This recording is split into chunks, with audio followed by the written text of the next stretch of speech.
नमस्कार, स्वागत है आपका गुरुग्राम तक। मैं हूं आपके साथ नीलम सिंह। आइए बढ़ते हैं आज की कुछ खास खबर की ओर। अग्रणी health care provider Artemis hospital Gurugram ने दिल की सेहत को लेकर जागरूकता बढ़ाने और बेहतर लाइफस्टाइल को बढ़ावा देने के उद्देश्य से विभिन्न पहल के साथ वर्ल्ड हार्ट डे 29 सितंबर को बनाया है। लोग के संपूर्ण कल्याण को लेकर अपनी प्रतिबद्धता के तहत ऑटोमिस हॉस्पिटल ने विगत पूरे सप्ताह विविध गतिविधियों का आयोजन किया। इन गतिविधियों में एक वॉकथॉन भी शामिल रही, जिसे लोगों को शारीरिक गतिविधियों के लिए प्रोत्साहित करने और दिल की सेहत को बेहतर करने के उद्देश्य से आयोजित किया गया था। इसमें सभी उम्र के लोगों ने हिस्सा लिया। दिल की सेहत से जुड़े विभिन्न विषयों पर चर्चा के लिए हृदय रोग विशेषज्ञ के साथ संवाददाता सत्रों का भी आयोजन किया गया, जिससे लोगों को महत्वपूर्ण जानकारी मिली। परिचर्चा के दौरान खान-पान की अच्छी आदतों, स्ट्रेस मैनेजमेंट की तकनीक और नियमित जांच के महत्व जैसे विषयों पर बात की गई। कार्यक्रम के दौरान उपस्थित कार्डियक सर्जरी एवं हार्ट लंग ट्रांसप्लांट के चेयरपर्सन डॉक्टर सुशांत श्रीवास्तव ने कहा, विश्व स्वास्थ्य संगठन के मुताबिक दिल की बीमारियों के मामले में स्ट्रेस यानी तनाव एक महत्वपूर्ण रिस्क फैक्टर है। इसके अलावा धूम्रपान, बहुत ज्यादा शराब पीने और खान-पान की अस्वास्थ्यकर आदतें इस खतरे को और बढ़ा देती है। ऑटोमिस हॉस्पिटल गुरुग्राम के यूनिट हेड एवं चीफ कैथ लैब एवं ताबी डॉक्टर अमित के चौरसिया ने कहा, वर्ल्ड हार्ट डे एक मौका है लोगों को यह याद दिलाने का कि दिल की सेहत को प्राथमिकता पर रखना जरूरी है। इस तरह के आयोजन के माध्यम से हमारा उद्देश्य लोगों को सही जानकारी प्रदान करना और उन्हें दिल के सेहत पूरा नियंत्रित प्रदान करना है। ऑटोमिस हॉस्पिटल गुरुग्राम व्यापक कार्डियक केयर प्रदान करने और स्वास्थ्यपूर्ण जीवन शैली को बढ़ावा देने के लिए समर्पित है। इस तरह के आयोजनों के माध्यम से अस्पताल लोगों के स्वास्थ्य एवं कल्याण को बेहतर करने में महत्वपूर्ण भूमिका निभाता है।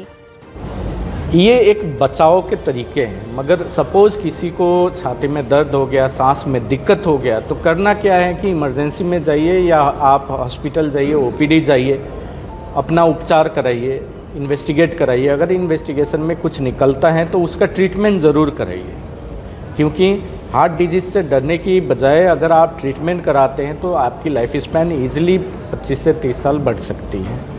तो इसको बोलते हैं कॉल फॉर एक्शन। आप अपने एक्शन लीजिए, ना कि बैठे रहिए। इस हार्ट डे में मेरा एक ही संदेश है कि हम सब कोई को अपने हृदय संबंधी जागरूकता फैलाने की ज़रूरत है। तो इसमें मैं जोड़ना ये चाहता हूँ कि बड़ी इम्पॉर्टेंट बात कही है डॉक्टर साहब ने। ये पता सबको होता है कि हमें चर्बी नहीं खानी चाहिए, हमें एक्सरसाइज करना चाहिए, हमें फास्ट फूड नहीं खाना चाहिए, पर करते कम लोग हैं। और जब उनमें से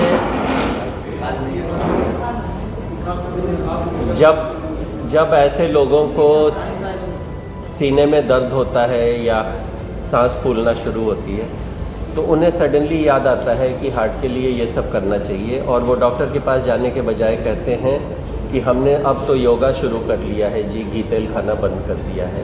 ये गलत है। एक बार आपको बीमारी हो जाए तब ये करने का फ़ायदा नहीं है। तब पहले आप इलाज कराइए, उसके बाद आप अपनी लाइफस्टाइल चेंज करें। मेरा नाम डॉक्टर निधि रावल है।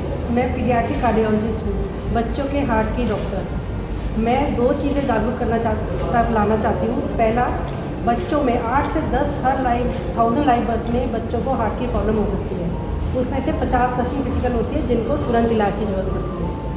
आगे जाके भी बच्चों का अगर उनका ना पनपना, बार बार निमोनिया, फेफड़ों का इन्फेक्शन होना या फिर सांस फूलना या बच्चे का नीला पड़ना, उसको इग्नोर ना करें, नज़रअंदाज ना करें, तुरंत ही अपने पीडियाट्रिशियन को दिखाएं, बच्चे का इलाज कराएं।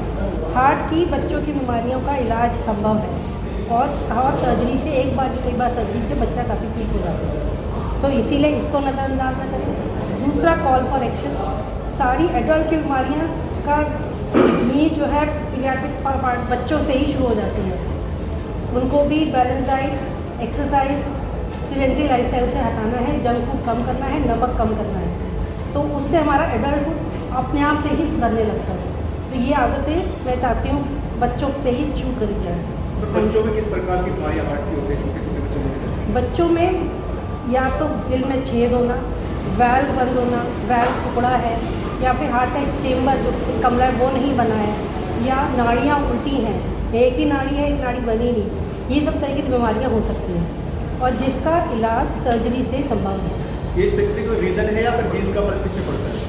इसका जीन्स का भी थोड़ा सा रोल है, लेकिन ज़्यादातर स्पोरेडिक अपने आप बनते हुए हार्ट बनते हुए रुक गया। कुछ रोल हमारे पोल्यूशन, स्मोकिंग, अल्कोहल, ड्रग्स उन सब का भी आता है, बट ज़्यादातर बीमारियाँ अपने आप बढ़ते हुए हार्ट में रुपया का ही बनना तो वो हो जाती है। मैम, जो दिल में छेद होते हैं बच्चों के, ये क्या इनका कैसे होता है? इसका कोई ट्रीटमेंट है या इसको क्या है? बच्चों का दिल का छेद जब हार्ट बन रहा था फीटल लाइफ में, मतलब के पेट में, तब वो बनते बनते रुक गया, कहीं एक जगह अपने आप से फोल्डर वहाँ रुक गया, तो वो छेद रह जाता है या नाड़ी नहीं बनी या वायर से कट गया, तो उसको हम सब जान सकते हैं फीटल लाइफ में अल्ट्रासाउंड और फीटल इको वगैरह होते हैं।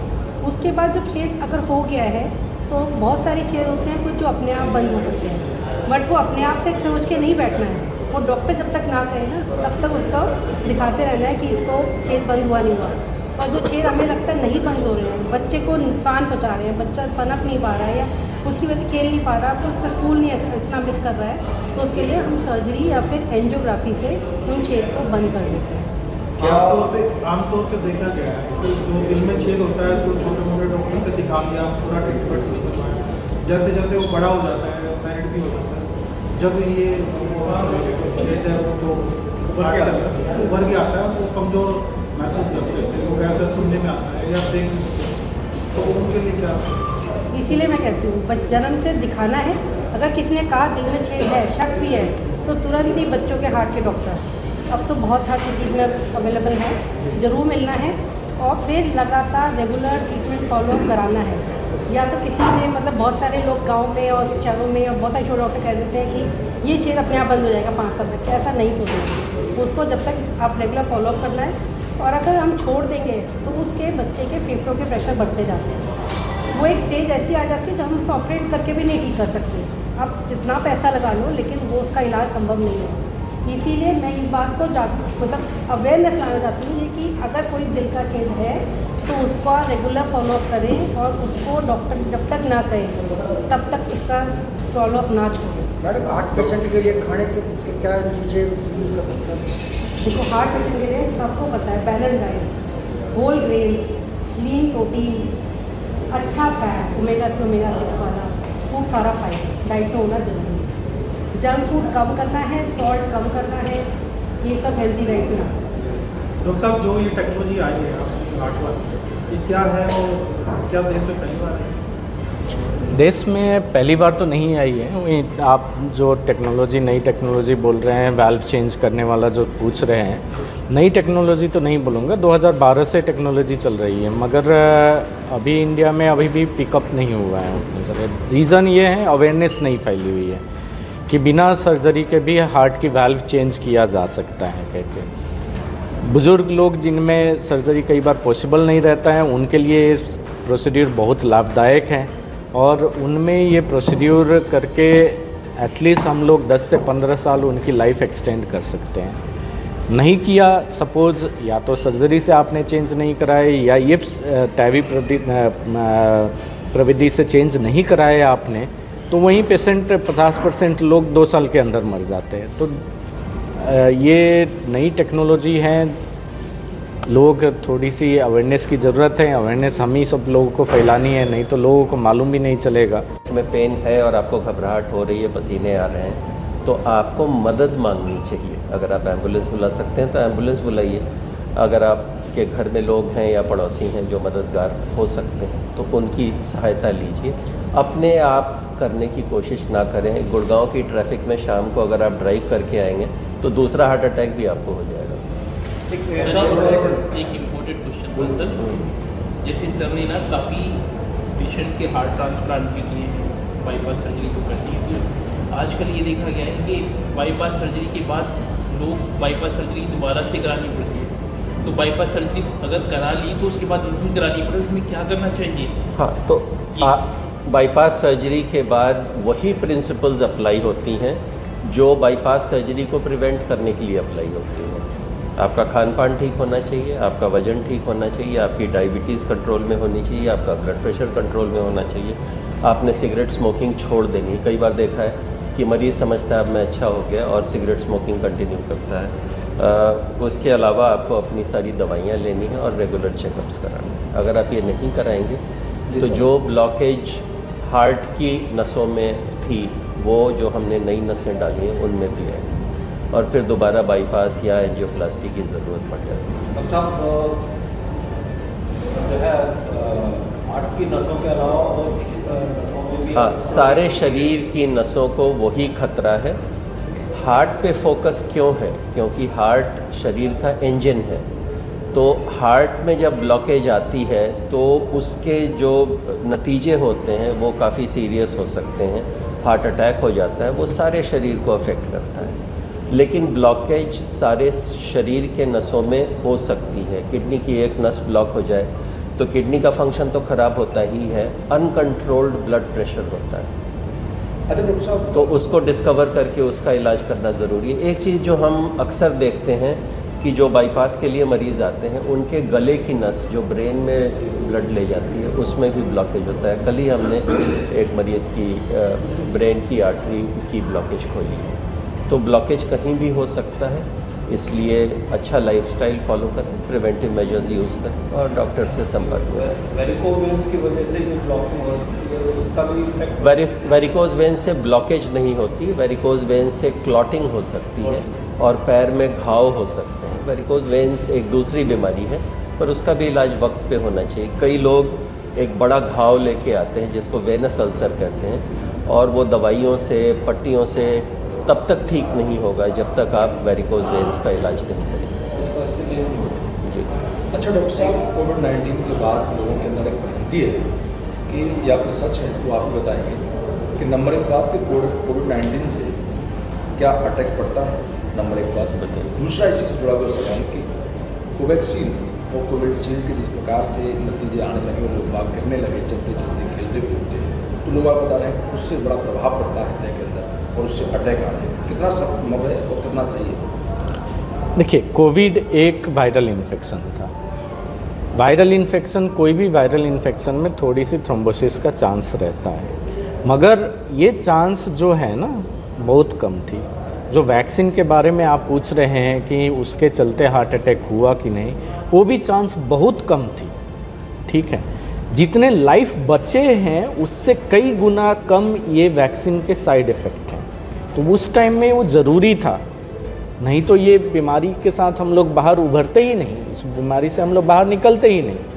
तो वो ज़रूरी था, इसलिए हम लोग ने वैक्सीन लिए। अब सब कोई को ये भी मालूम है कि अब वैक्सीन की कोई ज़रूरत नहीं है क्योंकि कोविड म्यूटेट हो चुका है, दूसरी फॉर्म में जा चुका है। असीम फॉर्म में रहने पर भी उतनी जो बीमारी का जो स्तर था वो थोड़ी कम हो चुकी है। तो कोविड के चलते हाँ डेफिनेटली थ्रोम्बोसिस होता था, मगर वो मात्रा जो था वो बहुत कम था।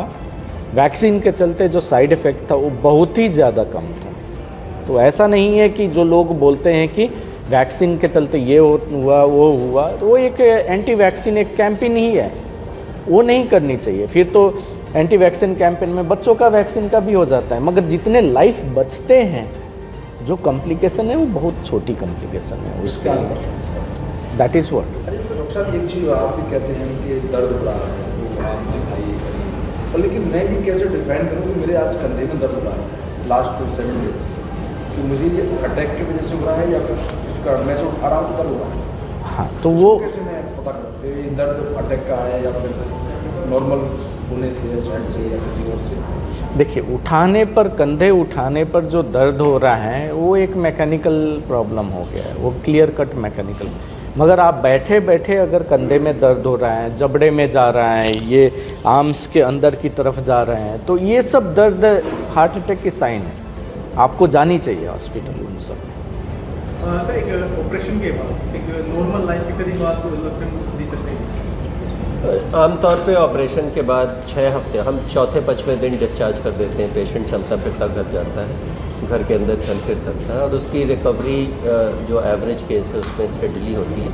6 हफ्ते में मरीज़ बिल्कुल भूल जाता है कि उसका ऑपरेशन हुआ है और उसकी जो एक्सरसाइज कैपेसिटी है वो पहले से बेहतर हो जाती है। तो ऐसा भी हुआ, हाँ ऐसा भी हुआ है कि जो मरीज़ उठ के बाथरूम तक नहीं जा सकता था वो रोज़ 4 किलोमीटर की सैर बिना किसी मुश्किल के करने लगता है, तो फ़ायदा बहुत होता है। बोर्ड चढ़ जाते हैं, क्या वो वजन से उठा सकता है या नहीं उठा सकता? वज़न भी उठा सकते हैं। वज़न उठाने में जो रुकावट है वो कट होता है, जो भी ऑपरेशन का कट है वो अच्छी तरह हील कर जाए।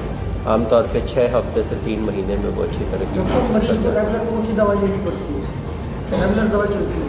रेगुलर दवाइयाँ जो चलती हैं कॉर्नरी आर्टरी डिजीज़ में वो है एस्पिरिन, एक और हम एंटी प्लेटलेट ड्रग कोई देते हैं क्लोपिडोग्रिल या ब्रिलिंटा दवाई कहलाती है।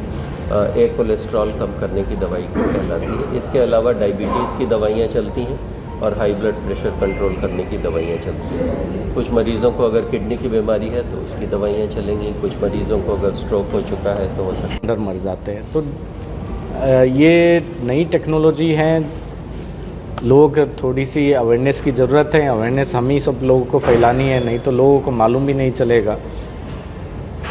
जितने फैलेगी उतनी अच्छी रहेगी, उतने लोगों को लाभ पहुंचेगा। इसका ऑपरेशन कितना टाइम लग जाता है? 1 से 1.5 घंटा लग जाता है टोटल। इसमें हम लोग वेंटिलेटर पे नहीं डालते, बाईपास अगला दिन एक रात तो हम लोग आईसीयू में रखते हैं, अगला दिन हम लोग चलने के लिए वो कर देते हैं। सो गोल्डन आवर का मतलब ये है कि जब आपकी छाती में दर्द शुरू हुआ उससे 3 घंटे के अंदर हम लोग गोल्डन आवर बोला करते हैं। रीज़न ये है कि जब हार्ट की नस 100% बंद रहती है तो आगे खाना पीना पहुंच नहीं रहा है। 3 घंटा तक जो मसल हैं उनमें क्षमता रहती है कि अपनी जो लाइफ है उसको जीवित रखने की क्षमता रहती है। 3 घंटे के बाद ये मरना शुरू हो जाते हैं। तो इसीलिए इन 3 घंटे को हम लोग गोल्डन आवर बोला करते हैं। इस टाइम में अगर आप इमरजेंसी पहुंच गए, ईसीजी किया गया, गोल्डन आवर का फर्स्ट इन्वेस्टिगेशन होता है ईसीजी। अगर ईसीजी में एसटी एलिवेशन है और डॉक्टर बोलता है कि आपको हार्ट अटैक हुआ है, तुरंत करना पड़ेगा, तो वो गोल्डन आवर मिस ना करें। कई लोग हम लोग देखते हैं इमरजेंसी में बातें करते रह जाते हैं, बातें करते रह गए तो टाइम वेस्ट हो गया। तो हम लोग बोलते हैं टाइम इज़ मसल। तो फर्स्ट थिंग ईसीजी है। लोग बोलते हैं, कई लोग हमें आके सुनाते हैं कि एंजाइम्स आप कर लो, मगर कार्डियक एंजाइम्स तो कुछ टाइम के बाद ही बढ़ना शुरू होता है। एक्चुअली 3 घंटे 4 घंटे के बाद बढ़ना शुरू होता है। तब तक तो मसल मरना शुरू हो चुके हैं, मर चुके हैं, फिर फ़ायदा क्या रहा। तो इसलिए हम लोग हार्ट अटैक जो होता है शुरू हुआ चेस्ट पेन से 3 घंटे तक को गोल्डन आवर बोलते हैं। अगर उस टाइम में ये नस खुल जाती है तो मसल डेड नहीं होता है, हार्ट की फंक्शन प्रिजर्व्ड रहती है। मतलब कि हार्ट की फंक्शन जो रहती हैं उतनी ही रहती है, या ज़्यादा से ज़्यादा 2-3% या 5% की कमी आती है। तो पेशेंट का जो स्वास्थ्य है वो अच्छा रहता है। इसलिए कोई भी पेशेंट अगर 3 घंटे के अंदर पहुंच रहा है छाती में दर्द के साथ, ईसीजी में एसटी एलिवेशन है, तो ट्रीटमेंट तुरंत कराना चाहिए। क्या डॉक्टर साहब, पुरुषों की अपेक्षा महिलाओं में हार्ट अटैक की संभावना देखी जाती है, तो क्या अलग होता है या कुछ उसी या फिर सेम वही अटैक, या फिर उनको झेलने की क्षमता महिलाओं में या पुरुषों में अधिक होती है? देखिए, बात यह है कि पुरुष और महिला में क्या होता है कि पहले 50-55 साल तक, जब तक महीनावारी रुकती नहीं है तब तक हम लोग बोलते हैं वो लोग हार्ट डिजीज़ से थोड़ी प्रोटेक्टेड है, क्योंकि उनकी जो एस्ट्रोजन हार्मोन रहता है वो थोड़ा प्रोटेक्शन प्रोवाइड करता है, ठीक है ना। मगर उसके बाद पुरुष हो या महिला हो, एक बार महीनावारी रुक गई, दोनों में चांस बराबर हो जाता है। अब आप जो क्वेश्चन पूछ रहे हैं पुरुष और महिला में थोड़ी लेट हो सकता है, पुरुष में थोड़ी जल्दी होता है। मगर इंडिया में क्या है कि एक महिला 55-60 साल में जाके हार्ट अटैक भी हुआ या छाती में दर्द भी बता रहे हैं, उनमें जो पेन रहता है उसको सहने की क्षमता ज़्यादा रहता है। तो कई बार वो बताते ही नहीं हैं कि हमें छाती में दर्द हुआ है। कई बार ये भी एक सोशल स्टिग्मा रहता है कि चलो तुम्हें कल लेके चलेंगे बोलते हैं। ऐसा नहीं है, पुरुष हो या महिला हो, ट्रीटमेंट सबकी होनी चाहिए। और जब भी आपको छाती में दर्द हो आपको बताना चाहिए और हॉस्पिटल लेके जानी चाहिए और ट्रीटमेंट करानी चाहिए। बेसिक लाइन ये है, there is no difference. Emergency में छाती में दर्द हुआ, एकदम से दर्द ऐसा है कि छाती में भारीपन लग रहा है, आप मान लीजिए नाभि के ऊपर कोई भी दर्द हो, छाती में भारीपन हो, लग रहा है कि किसी ने चाकू टाइप का मार दिया हो, उस टाइप का दर्द है, तो हो सकता है हार्ट अटैक हो। तो पहला चीज़ ये है कि आपको अगर जल्दी से जल्दी हॉस्पिटल पहुंच सकते हैं तो जल्दी से जल्दी हॉस्पिटल पहुंचिए। वहाँ पे ईसीजी हुआ, आपको बोला गया कि एंजियोग्राम कराइए, आपको एंजियोग्राम करानी है और ट्रीटमेंट लेनी है। सपोज़ आप दूर हैं, ठीक है ना, पहुँचने में थोड़ी दिक्कत हो रही है, 3 घंटे से ज़्यादा होने वाला है, और आपके साइड में कोई भी फार्मेसिस्ट हैं, फार्मेसी हैं, तो सबसे पहले इकोस्प्रिन कह के एक दवा आता है, सब कोई को मालूम है, वो दवा आप 300 मिलीग्राम आप ले लीजिए और उसके बाद जितनी जल्दी हो सके आप हॉस्पिटल जाने की कोशिश कीजिए। टाइम वेस्ट मत कीजिए, क्योंकि टाइम इज़ मसल। जितनी आप टाइम वेस्ट करेंगे उतनी मसल डेड होने वाले हैं। दैट इज जो चेस्ट पेन होता है वो ज़्यादा लोग इग्नोर कर देते हैं, तो कितना डेंजर हो सकता है? चेस्ट पेन, कोई भी चेस्ट पेन इग्नोर नहीं करनी चाहिए, उसको आपको हॉस्पिटल जानी ही चाहिए। कई लोग बोलते हैं गैस की प्रॉब्लम है, गैस की प्रॉब्लम है, मगर गैस की प्रॉब्लम तो ऐसे ही मीन्स शुरू तो होता नहीं है एक ही बार, कुछ ना कुछ गड़बड़ी हुआ है तभी जाके शुरू हुआ है। सिंपल गैस की प्रॉब्लम भी हार्ट अटैक की साइन हो सकती है। तो कोई भी पेन जो नाभि के ऊपर है वो हार्ट अटैक की साइन हो सकती है। आपको जाके इमरजेंसी में एक सिंपल ईसीजी करा लीजिए, उसी में मालूम चल जाएगा इमरजेंसी वाला कंडीशन है कि आप बाद में भी अपना इन्वेस्टिगेटर करा सकते हैं। अगर इमरजेंसी वाला है तो आपको ट्रीटमेंट लेना है। ऑपरेशन आप करते हैं तो क्या-क्या इश्यूज सामने आते हैं हार्ट को? ऑपरेशन में जो सबसे बड़ा इशू आता है उसको कहते हैं लेट प्रेजेंटेशन। मरीज़ को बीमारी होती है, मरीज़ डॉक्टर के पास नहीं जाता, जो चले जाते हैं उनकी एंजियोग्राफी होती है, उनको सर्जरी बताई जाती है, पर वो सर्जरी नहीं कराते, वो देर करते हैं। इसमें क्या होता है कि कई बार एक और हार्ट अटैक हो जाता है, हार्ट का फंक्शन डैमेज हो जाता है। साथ साथ इन मरीज़ों को दूसरी बीमारियां भी होती हैं, जो ब्लॉकेज हार्ट में होता है वही ब्रेन की नसों में हो सकता है। तो कुछ लोगों को स्ट्रोक हो जाता है, कई लोगों को किडनी फंक्शन की प्रॉब्लम हो जाती है, किडनीज ठीक से काम नहीं कर रही होती, डायबिटीज़ तो बहुत सारे लोगों को होता है। तो इस तरह से एक जो पिक्चर हमें मिलता है वो ओवरऑल नेग्लिजेंस का और डिले का मिलता है। तो मेरा अनुरोध मरीज़ों से यही है कि वक्त पे आएँ और जो डॉक्टर सलाह दे उसको फॉलो करें, तो उसमें आपका फ़ायदा है। और जो एक डॉक्टर साहब कह रहे थे उसमें चेस्ट पेन में मैं एक बात और कहना चाहता हूँ कि कई बार चेस्ट पेन होता है और मरीज़ कहता है मैं अस्पताल जाऊँगा, तो ऐसा देखा गया कि कई लोग अपना स्कूटर किक मार के स्टार्ट करने की कोशिश करते हैं, उसमें उनका पेन और बढ़। आज के लिए बस इतना ही। बने रहिए हमारे साथ, देखते रहिए गुरुग्राम तक। नमस्कार।